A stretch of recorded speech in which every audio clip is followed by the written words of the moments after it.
Hello and welcome, it's Moonlight Lotus here, and I'm back with another episode of the Black Sands Prologue. And today, I'm going to do a quick little recap, then we'll start with the story. An alien named Nuke came to the Earth in hopes of progressing it. When he finally got to Earth, he seen that the humans had progressed by themselves, slowly but surely of course, but he decided to continue his mission. He made a series of families and he picked 3 of them to take control over Earth and to guide the humans. Then he went to sleep. He was really lazy, in my opinion, but he went to sleep, and all 3 of the families he had chosen had gone crazy and got corrupted.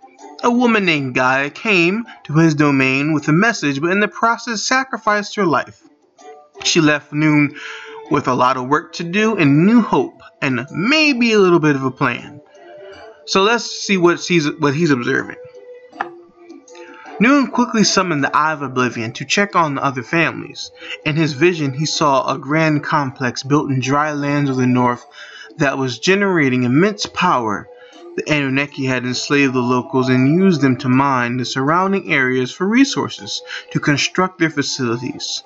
He did not know the reason for their construction. He had seen things similar to this on his homeworld from sects as a sign of rebellion, but their true purpose was never discovered. Could it be that the Anunnaki are direct descendants of these fringe groups from his homeworld? Now, me personally, I think they are, because he said that some creations have some things hard-coded into them. So maybe the Anunnaki have it hard-coded to break away, or maybe do stuff that's out of the ordinary for them to do. That makes any sense. Alright. He changed his focus to the Diva.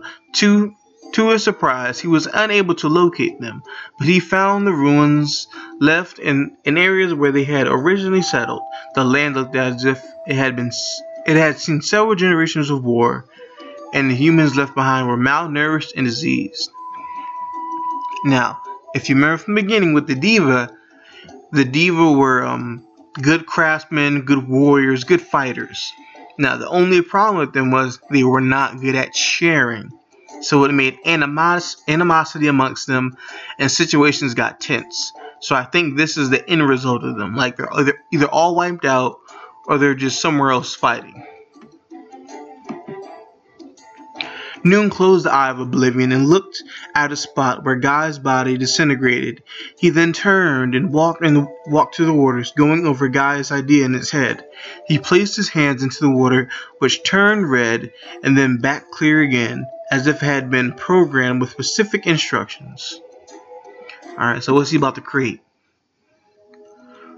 He made life. Alright. A new management team to mess up, bruh? Waters of life, grant me a human child, give it the power of a god, but the life of a man. Let it know its strength and its weaknesses. Let it need before it ever wants. It must be that of this world, so bring it to me. So he made a demigod, in short, or like an avatar. The water swirled, and the many elements that had comprised it started to coalesce into the form of an infant child. First it took the form of metal, then water, then finally skin. Nuke walked into the calming waters and retrieved the child as it slept quietly in his arms. Nuke thought of the future. Alright, so maybe it'll go better this time. Now, a human that understands how humans actually function, but he has the powers of the god to change things as needed. Suddenly the Eye of Oblivion opened a rift into space and time and showed Nuke a glimpse of the future. A massive empire, 3 kings, incredible architecture, massive armies, and an unheard of disaster, millions dead. So the 3 kings fight? Alright. Nuke says, what is this? He looked down at the child. Did Nuke change the fate of the world? Whatever it was, this child was to become the world changer. He calmed down once the vision subsided and looked at the peaceful child in his arms. This child would have its own destiny to write. Perhaps this is the correct approach. I think I might be able to manage this. You will not be the only child I raise, but you shall be the first. Ra, son of Noon, herald of justice. See, I really think he's trying to do this whole management team again like he did before. And I hope it goes great for him. I really do. But the last one was so wrong. Congratulations, you completed the prologue, but don't get carried away. There's much more to come. Alright, what? Oh, I get it. Don't get carried away. Haha, pun intended. Alright, so why is Brother Man carrying Jane away? Anyways, though, this was really good, and I enjoyed it. Now, I'm going to do a review for it, so be on the lookout for that. I'm going to go where I thought of it, the artwork, the story. And when the game does come out, do trust and believe I will be on it like white on rice. This has been Moonlight Lotus doing the Black Sands Prologue.